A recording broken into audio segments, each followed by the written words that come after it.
The problem we have in our country today is the fact that animals are adapting to our environment. Now when animals adapt to our environment, which they're doing, they get under our porches, they get in our attics, kids go out and sometimes pick them up. A daughter actually found an injured raccoon. It had been hit by a car. It was a little baby raccoon. I grew up thinking that if you found an injured animal, you just carried it to a nature center, or that you could carry it to a veterinarian just like you did any other animal, and found no one that would take this animal. And so I felt helpless, and I found that there were no veterinary hospitals for wildlife. In fact, the only place that does treat critically ill wildlife is the University of Georgia's College of Veterinary Medicine. So this is like an analgesic and a sedative. Dr. Stephen Hernandez-Divers and Dr. Christine Fiorello are associate professors at the college. They are two of only 4 specialists in Georgia qualified to treat critically injured wildlife. On this day, we found them working on a juvenile bald eagle brought in from Savannah. We suspect he may have been shot or in some way injured. A local Good Samaritan, as we call them, found the bird in their yard and took it to a local veterinary practice. It was there for a few days, but it needs some more specialized treatment, so they brought it to us. What we're doing is we have to repeatedly do dressing changes and bandage changes and wound cleaning over each day, over probably a week or 2. In addition to having this treatment, the bird's also going to have some physical therapy. When it's anesthetized like this, we'll be stretching both its wings out to make sure it keeps both, full function of its wings. In dealing with a referral hospital, it's very difficult sometimes to let the students actually do some of the procedures because animals are being referred here for specialized care, and so they want the specialist to be doing the treatments. Whereas when we're dealing with wildlife, it's very easy to get the students to do a lot of these treatments. You can see that these cases are very manpower intensive, There's a team of 3 wildlife treatments that have to deal with the bird every day, feeding, and then it usually takes a team of 4 or 5 people to do the treatment, so it's pretty intensive. There's not a lot of funding for this. The university or the College of Vet Medicine funds $3,000 a year, but there are times when we run out of money and we literally have to turn animals, away, and so that's obviously a tragedy. But there's not really a lot anyone can do about that. So we're trying to go through this fundraising to try and generate enough money to build a dedicated wildlife hospital.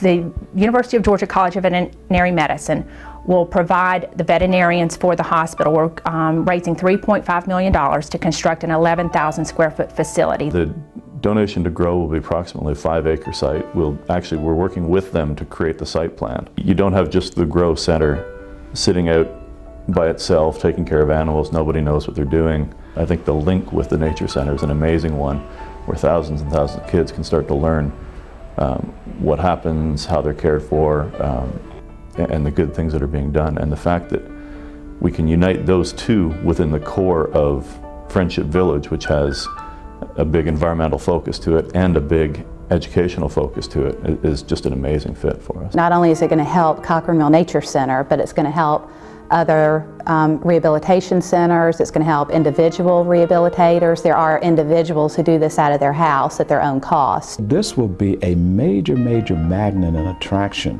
for scientists and researchers and others who are vitally interested in this, where we don't have any place now. It's basically like a mini University of Georgia College of Veterinary Medicine as far as how it will be equipped, that is, it specializes for wildlife medicine. And it will be a resident program that they'll be on a 3-year track. They will work at the facility for GROW, and these will only be critical injured animals. We'll even deal with the nuisance issue where right now animal control and animal trappers trap animals that are healthy animals just simply because they're in the wrong place at the wrong time. Well, with rabies vectored species, which are the raccoon, the fox, the bobcat, the skunk, the coyotes, animal control most of the time will euthanize those animals. The good thing about GROW is that if they do show the rabies virus, they will be euthanized, but they will be used for research with the veterinary students.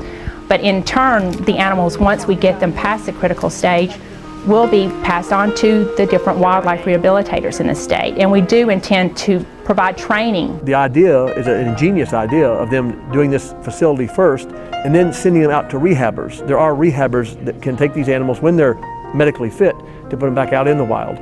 Because of our limited ability to have medical care for these animals, we know they're animals that we lose because we just can't get there fast enough, or there may not be the knowledge that's needed to help them. So to have veterinarians that are specializing in wildlife care will just be a huge asset to us, and of course to the animals that we bring in and to the public. We have many people who come in here literally crying because I found this animal, it's hurt, please save it.